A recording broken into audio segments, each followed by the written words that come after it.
పంచతంత్ర కథలకు స్వాగతం. ముందు భాగంలో పావురాలన్నీ ఐకమత్యంతో బోయ నుంచి ఎలా తప్పించుకున్నాయో చూశాం. ఇప్పుడు తరువాత కథ. చిత్రగ్రీవుడు చెప్పిన మేరకు పావురాలన్నీ ఒక్కసారిగా పైకి లేచాయి.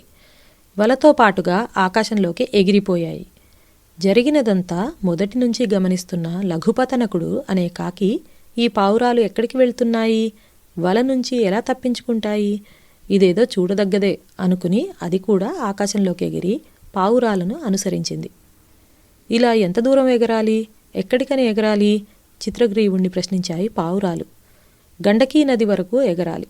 దాని ఒడ్డున విచిత్రవనమనే అడవి ఉంది. అక్కడికి మనం చేరుకోవాలి అన్నాడు చిత్రగ్రీవుడు. అక్కడికి ఎందుకు అడిగింది ఓ పావురం. ఎందుకంటే అక్కడ నా మిత్రుడు ఉన్నాడు. హిరణ్యకుడని అతను ఎలుకల రాజు. అతను మనల్ని కాపాడుతాడు. లోకంలో తల్లి, తండ్రి, స్నేహితుడు ఈ ముగ్గురే కాపాడతారు. మిగిలిన వారు కాపాడగలిగే అవకాశం ఉంది, కానీ వారికి మనతో అవసరం ఉండాలి. ఉంటేనే కాపాడతారు, లేకపోతే కాపాడరు అన్నాడు చిత్రగ్రీవుడు. నిజమే అన్నాయి పావురాలు. హిరణ్యకుణ్ణి కలిస్తే అతను ఈ వలను కొరికి ముక్కలు చేస్తాడు. మనం అప్పుడు తప్పించుకోవచ్చు అన్నాడు చిత్రగ్రీవుడు. అయితే ఇంకేం, పదండి పదండి అన్నాయి పావురాలు. ఎగరడంలో వేగాన్ని పెంచాయి. వారిని వెన్నంటి వస్తున్న లఘుపతనకుడు కూడా వేగాన్ని పెంచాడు. గండకీ నది కనిపించింది. విచిత్రవనం కూడా కనిపించింది. ఒక్కసారిగా పావురాలన్నీ కిందికి దిగాయి. హిరణ్యకుడి కలుగు దగ్గర వాలాయి. రెక్కల టపటపలు, పావురాల గోలకి కలుగులోని హిరణ్యకుడు ప్రమాదమేదో ముంచుకొచ్చిందని భయపడ్డాడు. కలుగులోనికి మరింతగా వెనక్కి జరిగాడు. కూడదీసుకుని కలుగు ముందుకు వచ్చాడు చిత్రగ్రీవుడు. మిత్రమా అని పిలిచాడు. పరిచయమైన గొంతులా అనిపించి కొంచెం ముందుకు వచ్చాడు హిరణ్యకుడు. నేను మిత్రమా, నీ మిత్రుణ్ణి, చిత్రగ్రీవుణ్ణి. నీ సహాయం కోరి వచ్చాను. దయచేసి బయటికి రా అన్నాడు చిత్రగ్రీవుడు. అతని మాట పూర్తి కానేలేదు. ఆనందంగా కలుగులోంచి బయటికి వచ్చాడు హిరణ్యకుడు. చిత్రగ్రీవుణ్ణి చూచి ఆనందించాడు. ఎన్నాళ్ళకెన్నాళ్లకు మిత్రమా, నిన్ను చూడ్డం నాకు చాలా ఆనందంగా ఉంది అన్నాడు. అంతలోనే మిత్రుడు వలలో చిక్కుకుని ఉండడాన్ని చూసి ఆశ్చర్యపోయాడు. ఇదేమిటి, వలలో చిక్కుకున్నావు అని అడిగాడు. సమాధానం చెప్పే లోపే చిత్రగ్రీవుణ్ణి వల నుండి తప్పించేందుకు ప్రయత్నించాడు. వలను కొరికాడు.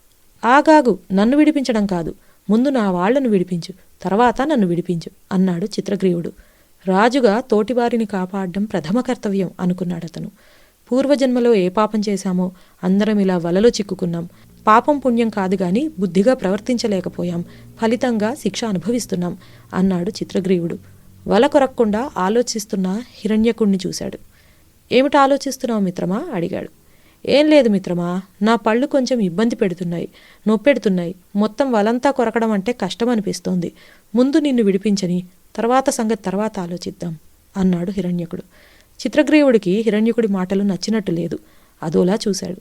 మిగిలిన పావురాలను కూడా విడిపిస్తాను, అనుమానం లేదు. కాకపోతే చెప్పానుగా, పళ్ళు ఇబ్బంది పెడుతున్నాయని, నొప్పి అని.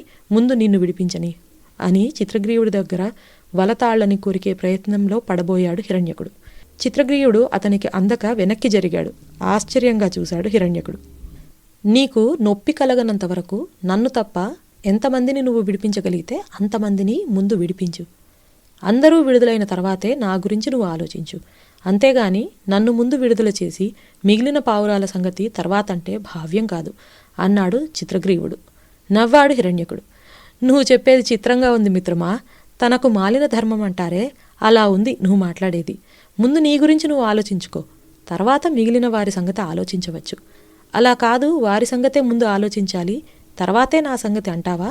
అప్పుడు నీ అంతటి మూర్ఖుడు ఇంకొకడు లేడనుకుంటాను. రాజుగా నువ్వు క్షేమంగా ఉంటేనే కదయ్యా ఇతరుల క్షేమాన్ని పట్టించుకునేది. నువ్వు క్షేమంగా లేనప్పుడు వాళ్ళెవరు, నువ్వెవరు ప్రశ్నించాడు హిరణ్యకుడు.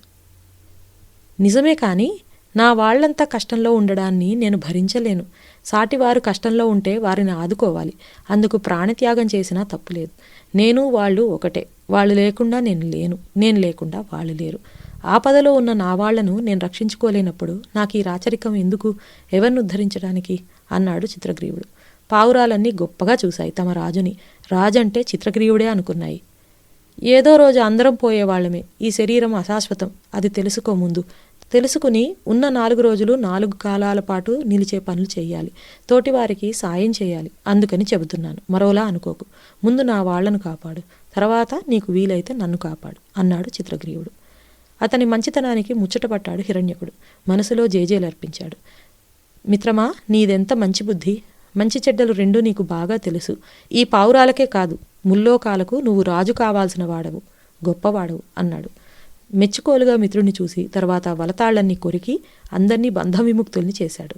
పావురాలన్నీ తేలికపడ్డాయి. హిరణ్యకునికి కృతజ్ఞతలు తెలియజేశాయి. రాక వచ్చిన మిత్రునికి మిగిలిన పావురాలకి విందునిచ్చి వారిని సాగనెంపాడు హిరణ్యకుడు. ఆకాశంలోకి ఆనందంగా ఎగిరిన పావురాలను చూసి తన కలుగులోనికి వెళ్ళిపోయాడతను.